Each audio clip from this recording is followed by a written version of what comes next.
Abra a sua Bíblia, o livro de Provérbios. Provérbios, capítulo 4. Nós estamos no meio de uma série, ou podemos dizer ainda quase no início de uma série, que tem por título Sabedoria para a Vida. E nessa série nós estamos estudando o livro de Provérbios. Já estudamos até a semana passada o capítulo 3.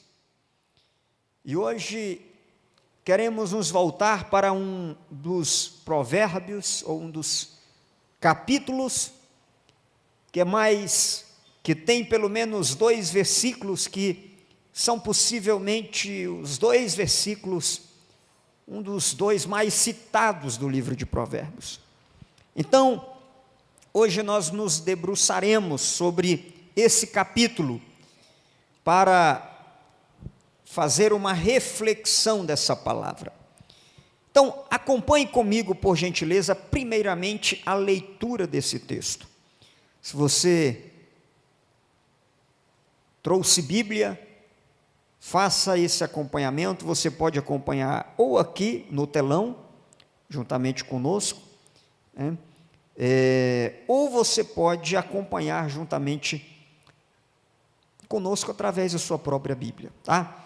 É sempre bom, mesmo que a gente se utilize desse recurso que está aqui, que ajuda muito, é muito bom que a gente tenha a oportunidade de fazer anotação, ou de repente, né, olhar para o texto da Bíblia, para que a gente depois tenha familiaridade com isso. Vamos ler. Eu vou ler na minha versão NVI, mas você pode ler na sua. Ouçam, meus filhos, a instrução de um pai, estejam atentos e obterão discernimento. O ensino que lhes ofereço é bom, por isso não abandonem a minha instrução. Quando eu era menino, ainda pequeno em companhia do meu pai, um filho muito especial para minha mãe, ele me ensinava e me dizia: apegue-se às minhas palavras de todo o coração. Obedeça aos meus mandamentos e você terá a vida. Procure obter sabedoria e entendimento. Não se esqueça das minhas palavras. Não abandone a sabedoria e ela o protegerá. Ame-a e ela cuidará de você. O conselho da sabedoria é: procure obter sabedoria, use tudo que você possui para adquirir o entendimento. Dedique alta estima à sabedoria e ela o exaltará. Abrace-a e ela o honrará. Ela porá um belo diadema sobre a sua cabeça e lhe dará de presente uma coroa de esplendor. Ouça, meu filho, e aceite o que te digo, e você terá vida longa. Eu o conduzi pelo caminho da sabedoria e o encaminhei por veredas retas. Assim, quando você por ela seguir, não encontrará obstáculos. Quando correr, não tropeçará. Apegue-se à instrução, não a abandone. Guarde-a bem, pois dela depende a sua vida. Não siga pela vereda dos ímpios, nem ande no caminho dos maus. Evite-o, não passe por ele. Afaste-se e não se detenha, porque eles não conseguem dormir enquanto não fazem o mal, perdem o sono, se não causarem a ruína de alguém. Pois eles se alimentam de maldade, se embriagam de violência. A vereda do justo é como luz da alvorada, que brilha cada vez mais, até a plena claridade do dia. Mas o caminho dos ímpios é como densas trevas, nem sequer sabem em que tropeçam. Meu filho, escute o que lhe digo, preste atenção às minhas palavras, nunca as perca de vista, guarde-as no fundo do seu coração. pois são vida para quem as encontra e saúde para todo o seu ser. Acima de tudo, guarde o seu coração. Vamos ler juntos esse versículo 23?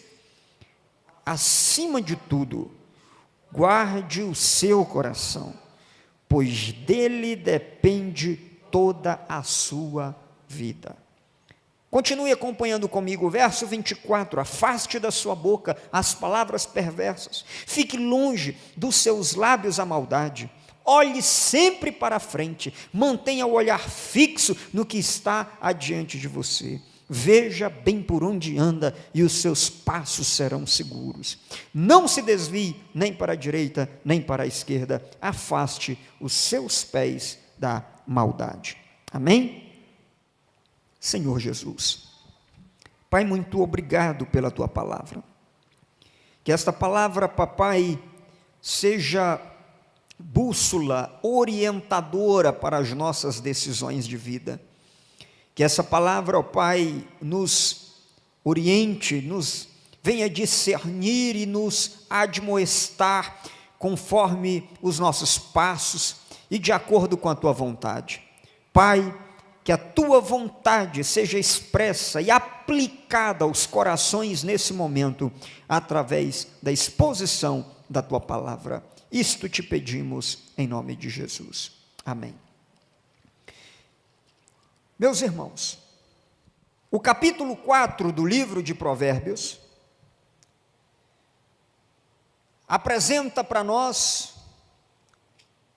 mais uma parte daqueles discursos de sabedoria que temos até o capítulo 9 desse livro.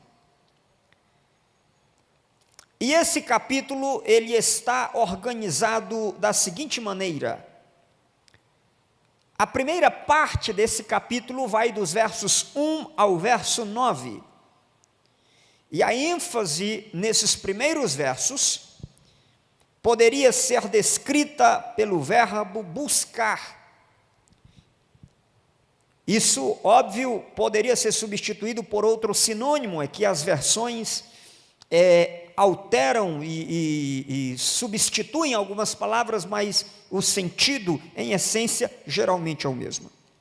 Mas a tônica dos versos 1 ao verso 9 é a busca da sabedoria. Dos versos 20, ou melhor ainda, dos versos 10 ao verso 19, nós temos como chave, palavra-chave nesse capítulo, o verbo principal, o verbo escolher.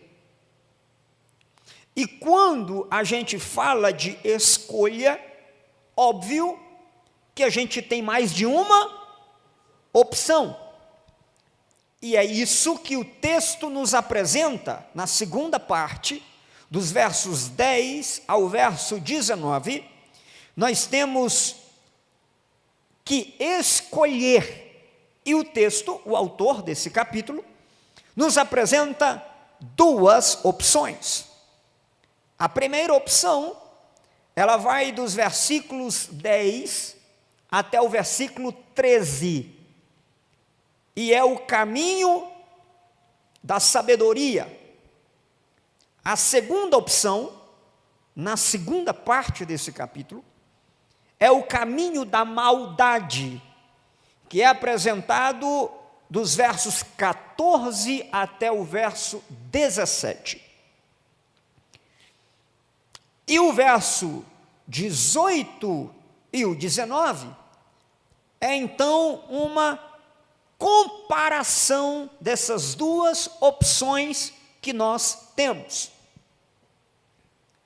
Mas a última parte deste capítulo está voltado para um outro verbo, que é concentrar-se. Então, há um convite constante para se conservar persistente e com uma concentração em algumas coisas que o texto vai nos apresentar. Então, resumindo, nós dividimos o capítulo 4 em 3 partes. Primeira, quero que você repita comigo o verbo buscar. O segundo é o verbo escolher. E o terceiro verbo é concentrar. Tudo bem, obrigado.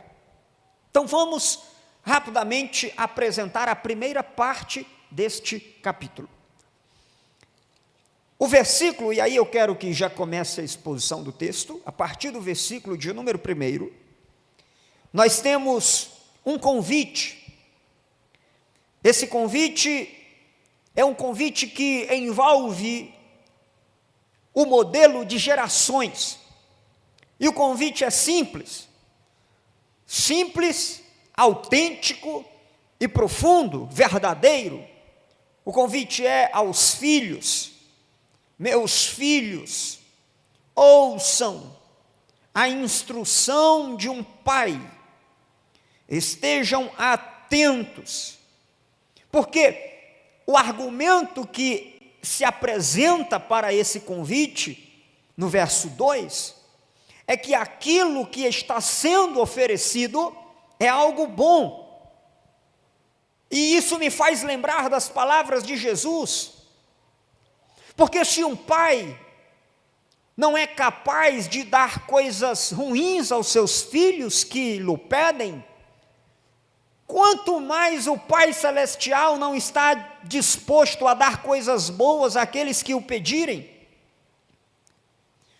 A essência aqui é que esse escritor, ele se apresenta no versículo de número 3 como alguém que já passou pela experiência do crescimento. Ele diz: filho meu, eu já fui menino.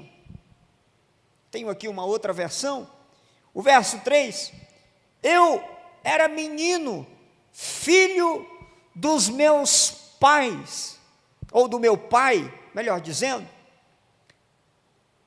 O meu pai me ensinava dizendo: lembre das minhas palavras e nunca esqueça, faça o que eu digo e você viverá.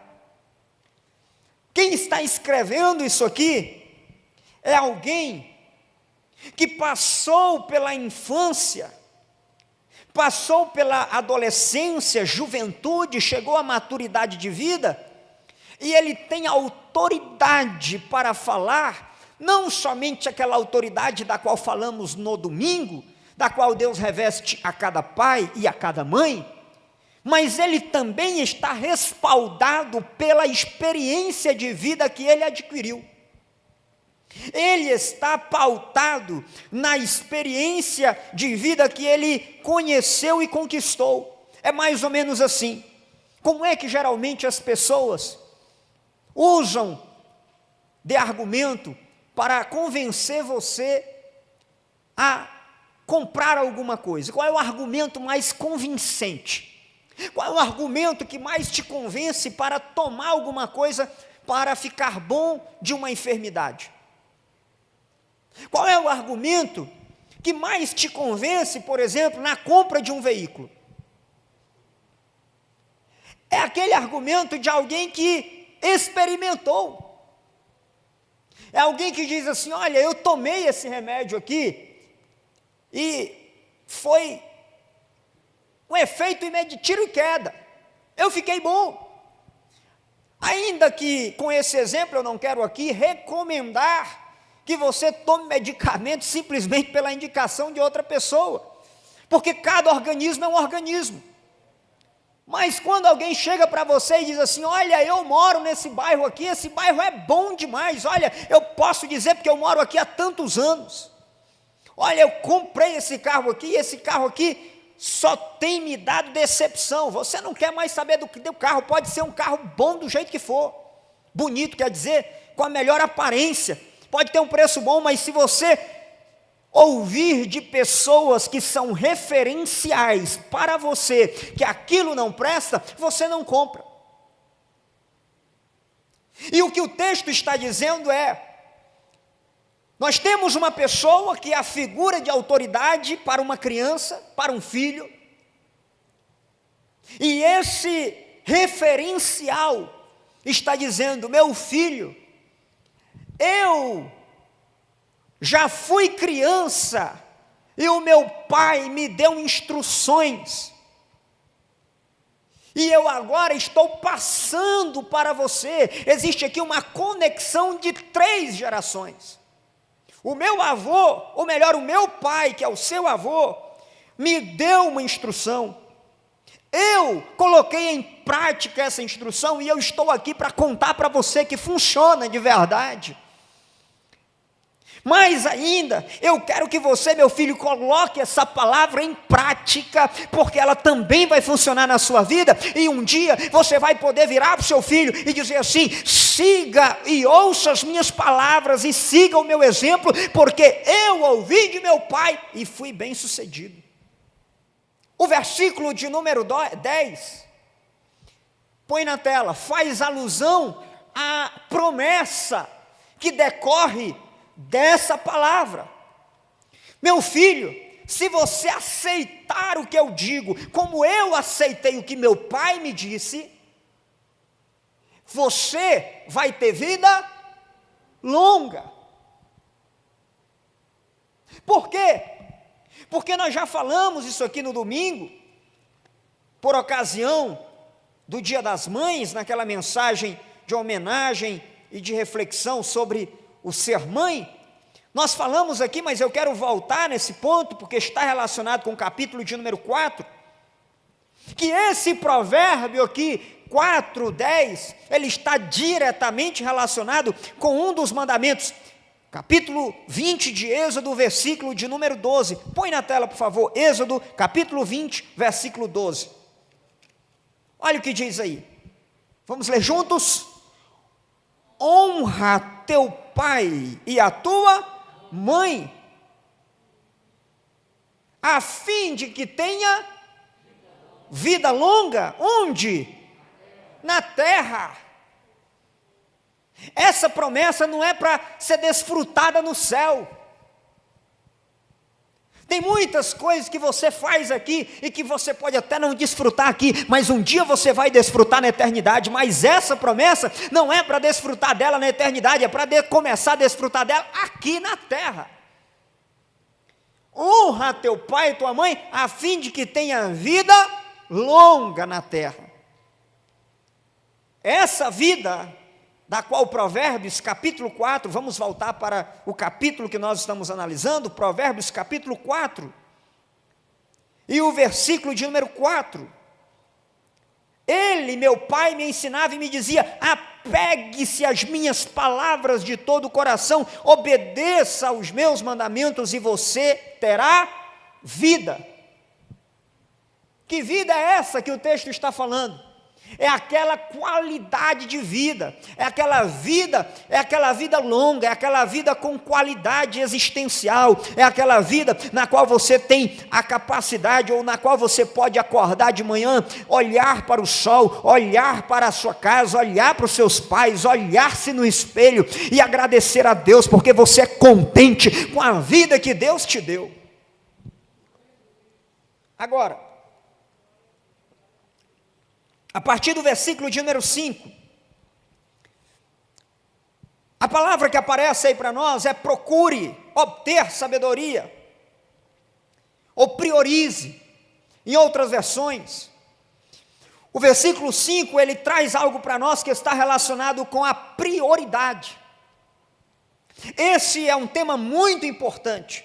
Mas antes de eu entrar nessa questão da prioridade, deixa eu voltar só a um ponto que me ocorre aqui agora, de algo que o Senhor colocou em meu coração.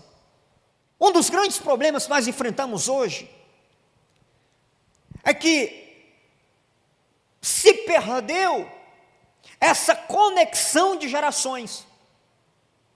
O avô falando para o pai falando para o filho, porque muitas vezes, os filhos estão deixando de ter aquele pai que é cristão, ou aquele pai que é íntegro, como referência, aquela mãe que é piedosa como referência, para ter como referência outras pessoas de seu tempo e de sua geração. E o que agora o marketing faz? O marketing pega uma pessoa que é referência para aquela geração, ou que é referência para aquele grupo, e aí coloca aquela pessoa experimentando algo, ou experimentando um produto, ou experimentando uma marca, ou experimentando alguma coisa, o recurso é o mesmo. Só que o que mudou? O que mudou foi o produto que se deseja vender, e o que mudou foi a figura de autoridade. Agora não é o pai, e o que ele está querendo passar não é um mandamento, o que ele está querendo é vender uma coisa que não vai te tornar mais feliz. Então eu quero dizer para você, essa palavra é atual, essa palavra é verdadeira, essa palavra está nos ensinando que Deus colocou para nós como figura de autoridade, pai e mãe. Por isso pai e mãe precisam ser piedosos, precisam andar na presença do Senhor, para continuarem sendo essa referência de autoridade para os seus filhos, poderem chegar diante deles e dizer: meus filhos, façam o que eu estou lhes dizendo, porque eu já passei por isso, e compensa servir ao Senhor, vale a pena ser fiel ao Senhor. Mas, a partir do verso 5, avancemos, agora tem uma questão de prioridade.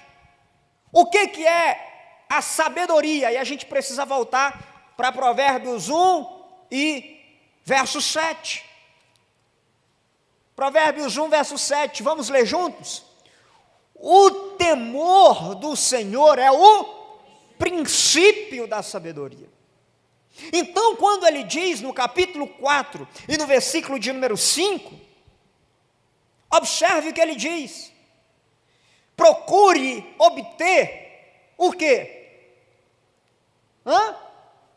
Procure obter o quê? Provérbios, volta lá, 4 e 5, procure obter o quê? Sabedoria. A sabedoria não é o temor ao Senhor?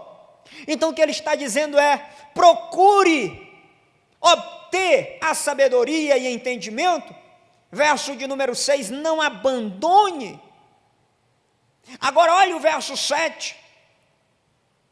O conselho da sabedoria é: procure obter, use, vamos ler essa parte, use tudo.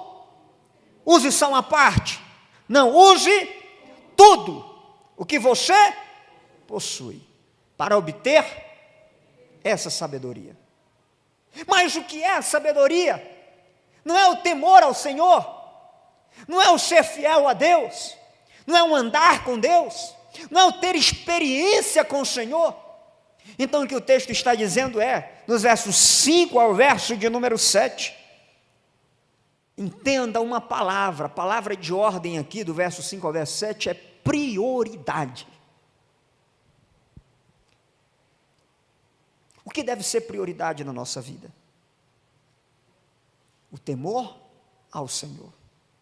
E aí, isso me faz mais uma vez lembrar de uma das palavras de Jesus, palavras de sabedoria, que estão conectadas de alguma maneira com Provérbios, e ele vai dizer uma coisa interessante, quando ele vai falar sobre as prioridades da vida. Ele vai falar sobre preocupações, ele vai falar de gente que coloca como prioridade o trabalho, de gente que coloca como prioridade a comida, de gente que coloca como prioridade o vestir, de gente que coloca como prioridade o calçar. Mas aí ele vai dizer assim, quem se preocupa com essas coisas são os pagãos. Não se preocupem com comida, bebida e com o vestir. Os pagãos é quem corre atrás dessas coisas. Busquem em primeiro lugar o reino de Deus. Prioridade. E essa palavra é tão atual hoje como ela era naquele tempo. Tem gente que não sai de casa sem se olhar no espelho, porque está preocupado com a sua aparência. Claro que isso não é errado. Mas será que você se preocupa mais com a sua aparência do que você se preocupa antes de sair de casa em buscar ao Senhor, em orar ou em dizer: Senhor, vai comigo, Senhor, me guarda? de gente que não está tão preocupado em vir cultuar ao Senhor, a não ser em vir para mostrar um modelito novo, pessoas que se preocupam com vestir, gente que vive em função do que vai vestir, ou aqueles que vivem em função do que vão comer. Agora, tem uma cultura, e eu não quero aqui com isso dizer que tanto a preocupação com vestir está errado, como também não está errado a preocupação com o que você come, porque os nutricionistas hoje já descobriram uma coisa que a Bíblia já dizia há muito tempo, lá no livro de Gênesis já dizia isso, que o nosso corpo está relacionado, a saúde do nosso corpo está relacionado com aquilo que a gente come. A Bíblia diz que o homem foi feito do pó da terra, só que a tradução, na verdade, desses textos de Gênesis, às vezes não são tradução muito boa. Quando a Bíblia diz que o homem foi feito da terra, o Adão, em hebraico, foi feito de onde? Fale comigo, Adamar. O Adão foi feito da Adamar. Adamar, em hebraico, é a terra, e o Adão é o homem, ser humano. Existe uma correlação, só que terra é essa? Não é aquele pozinho, não é aquela areia que você faz cimento, não é aquele barro de olaria. Quando a Bíblia fala Adamar na Bíblia é o solo cultivável, aquele que dá o arroz, aquele que dá o feijão, aquele que traz, que você planta e ele vai produzir frutas, vai produzir cereais, vai produzir algo para nós nos alimentarmos. Então a Bíblia está dizendo que existe uma relação, o ser humano foi feito daquele material, daquele solo a partir do qual ele extrai o seu alimento, existe uma conexão. Então surgiu uma cultura agora que é a cultura do ser fitness. Ok, isso é lindo, maravilhoso, quem não quer ser saudável? Mas tem gente que faz disso uma divindade, tem gente que se preocupa tanto com isso que se esquece que existe. Não é para você se esquecer e comer de qualquer maneira, você tem que se alimentar bem, mas o que o texto está dizendo é que se algo que é tão importante, que é o se alimentar, porque disso depende a sua saúde, se algo que é tão importante, que é o se vestir, porque é a forma como você se apresenta, é o seu cartão postal, você não pode se apresentar de qualquer forma, você vai para uma entrevista de emprego, você tem que se apresentar bem, tem que estar alinhado, ok, mas se essas duas coisas que são muito importantes na vida de um ser humano, elas, mesmo as mais importantes, não podem estar acima da prioridade máxima, que é honrar e temer ao Senhor. Mesmo aquilo que é o mais importante, do qual você não pode se esquecer, porque você tem que se alimentar de 3 em 3 horas, mesmo isso não deve ser mais importante do que honrar o Senhor, do que andar com Deus, do que ter experiência com o Senhor. Então o texto está dizendo, gaste, use tudo que você possui, melhor dizendo, use tudo que você possui para alcançar a sabedoria, o temor ao Senhor, a vida com Deus. Isso deve ser prioritário para nós. Se Deus nos perguntasse,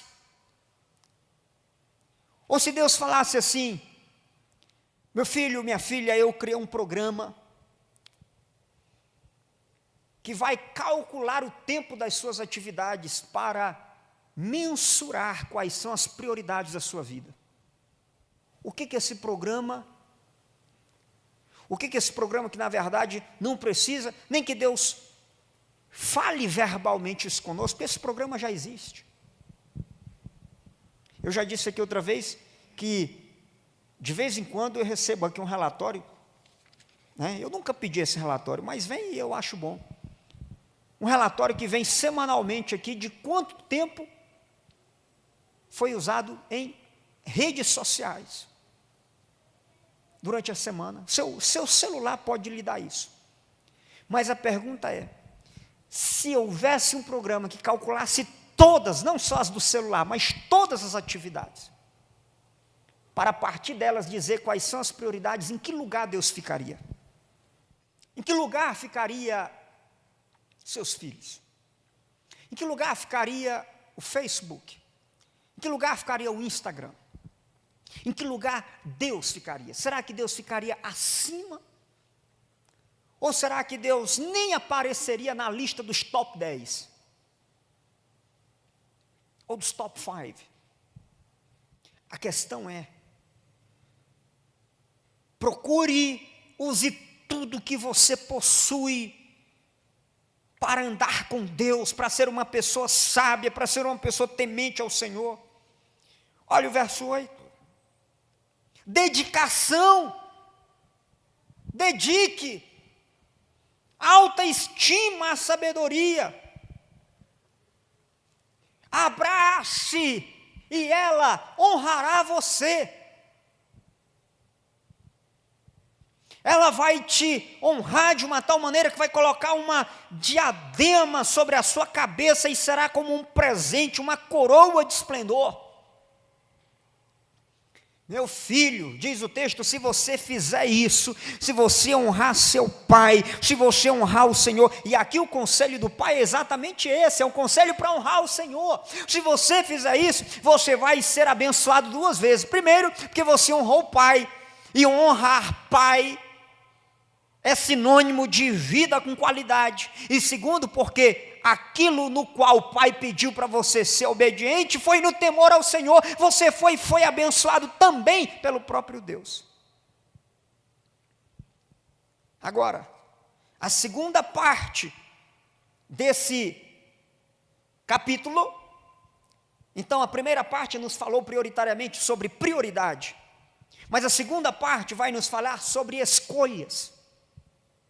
Quais são as escolhas que nós tomamos? E aqui, como eu já apresentei, dos versos 10 até o versículo de número 14, ou 13, melhor dizendo, nós temos o primeiro caminho, que é o caminho da experiência com Deus, o caminho da sabedoria. Ele diz, filho meu, eu o conduzi pelo caminho da sabedoria e o encaminhei por veredas retas. Esse é o caminho da sabedoria, que, segundo o versículo de número 12, quando você por elas seguir, não encontrará obstáculos, quando correr, não tropeçará. E por que quando nós caminhamos no caminho da sabedoria, a gente não tropeça? Por quê? Está no próprio texto, nós já lemos. Tem dois caminhos, tem um caminho da sabedoria, tem uma estrada. Você está diante de um trevo, no trevo da vida. E de um lado, você tem uma estrada. E do outro lado, você tem a outra estrada. Se você seguir pela estrada da sabedoria, você corre e não se cansa. Anda e não tropeça. Por que você não tropeça na estrada da sabedoria? Por quê? Pode participar, se você souber. Pode ser um de cada vez. Então vai para o verso 18, que aí eu acho que vai ser mais fácil. Vamos colar no verso 18 a resposta. Nós temos duas estradas. Nós temos a estrada da sabedoria. E nós temos a outra estrada que nós vamos ver qual é. Mas por que se você caminhar na estrada da sabedoria, você não tropeça? Você não cai em buraco? Porque o caminho da sabedoria, agora vai ficar mais fácil para você responder. Põe no verso 19. A estrada que não é o da sabedoria, é o caminho dos ímpios. O que tem nessa estrada dos ímpios? E o que tem na estrada da sabedoria? Por que nós, quando andamos na estrada da sabedoria, não vamos cair nem tropeçar?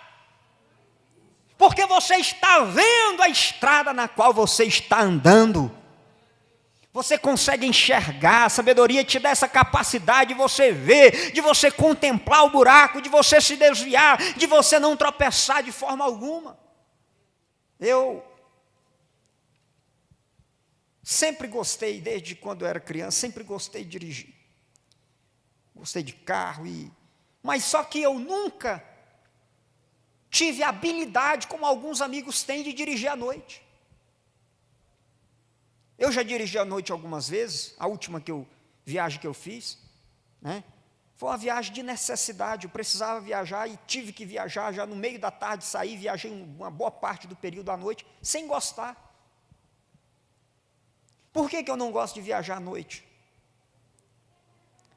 Porque à noite você não enxerga longe o perigo. Ora, se durante o dia, numa estrada, o atravessar de um animal na sua frente já é perigoso, e você está vendo de maneira mais clara, quanto mais à noite que os animais podem atravessar com mais facilidade na pista, porque alguns deles são noturnos. Buraco, por exemplo, durante o dia você tem condições de enxergar, e à noite você não vê. Por quê? Porque o farol do carro não é mais poderoso do que o sol.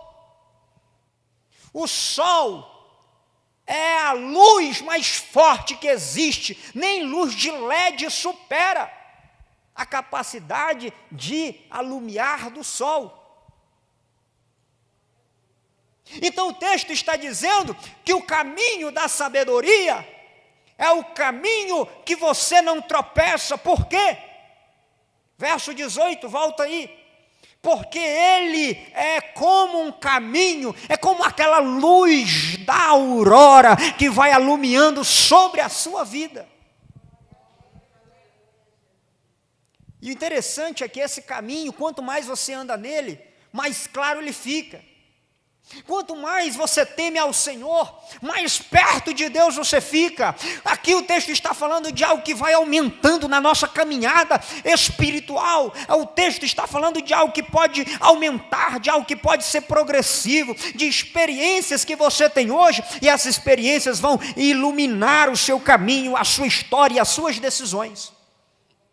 Esse caminho, ele vai clareando cada vez mais. Ele vai ficando cada vez mais claro para nós. Essa é uma das fontes da sabedoria. E o capítulo de número 3 já destacou isso. Olha o que ele disse, né? No no capítulo 3 ele destacou isso. Ele fala assim: meu filho, verso 11, 3 e 11, não despreze a disciplina do Senhor, nem se magoe com a sua repreensão. Em outra versão ele vai dizer, né, filho, aprenda com a disciplina do Senhor, extraia proveito disso. Existem algumas formas da gente aumentar a nossa capacidade de acerto com a sabedoria. Primeiro, quando a gente olha para a repreensão do Senhor sobre a nossa vida, ou seja, quando a gente erra. Quando a gente erra, por alguma decisão que a gente tomou, por alguma coisa que a gente fez, não gostaria de ter feito, essa é uma das formas da gente aprender e se tornar mais sábio. Mas existe uma outra forma da gente também se tornar sábio. É quando a gente não espera ser disciplinado pelo Senhor para aprender. É quando a gente não espera o Senhor repreender a gente, mas a gente já está vendo Deus repreender o outro e a gente já aprende com aquilo. Quando a gente observa que Deus disciplinou alguém e a gente fala assim: Senhor, não vou esperar o Senhor me disciplinar. Já viu como é criança? Já viu como é filho? Né? Especialmente numa casa onde tem 3 crianças, 4 crianças. Né? E aí um apanha. A mãe já acorda com a paciência um pouco menor, porque ela vai acumulando as coisas, né? Mãe é assim. Ela vai guardando. Pai não. Pai ele zanga, ou ele deixa passar, ou ele disciplina. Né? E se ele não disciplinar hoje, ele não vai disciplinar mais nunca por aquilo. Porque ele tem memória curta. Mas a mãe não. A mãe, a memória dela é boa. Ela não esquece das coisas. Então o filho desobedece, ela guarda. Aí ela espera mais um dia, uma semana, 2 semanas, quando ela vai bater no menino, ela lembra do erro que o menino fez no ano passado, ela conta tudinho para ele. Não é assim que a mãe faz? A memória dela é boa, ela fala direitinho, e se brincar, ela fala até a roupa que ele estava vestido. Aí imagina que a mãe acorda desse jeito e ela dá logo uma surra em um. A mãe nunca bate nos 4 de uma vez, porque não precisa. Já viu mãe bater em 4 filhos de uma vez só? É muito difícil, só se os 4 estiverem realmente, né, envolvidos na traquinagem, na malandragem. Mas não é preciso.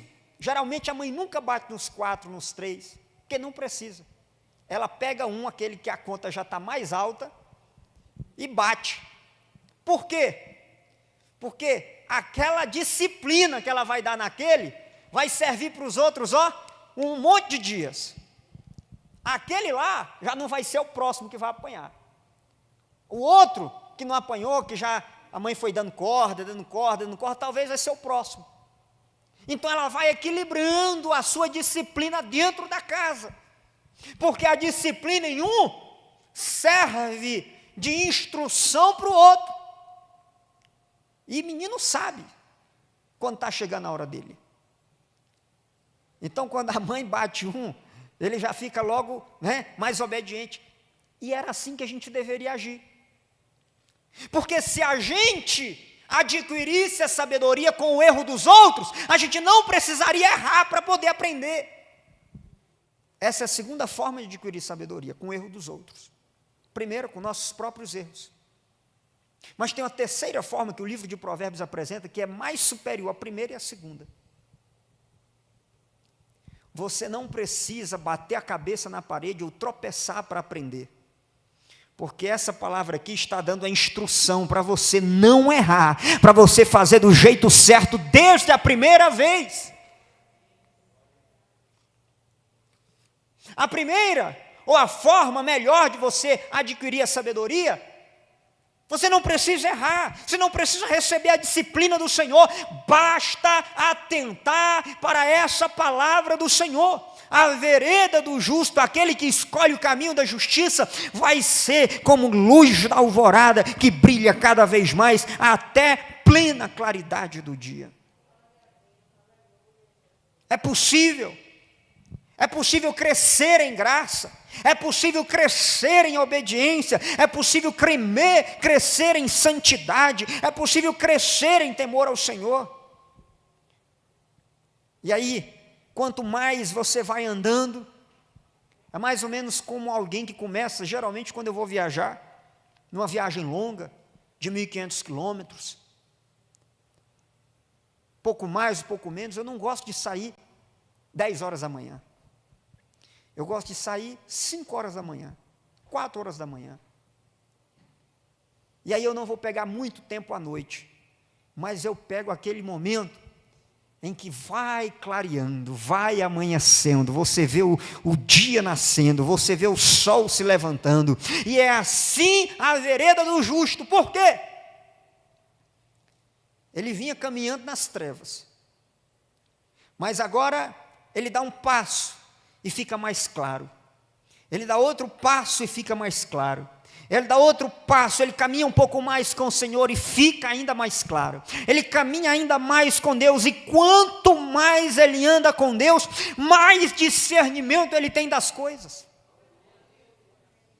Mais discernimento ele tem da vida. É por isso que o autor de Provérbios está dizendo para o filho, especialmente quanto ao pai e à mãe que são tementes a Deus.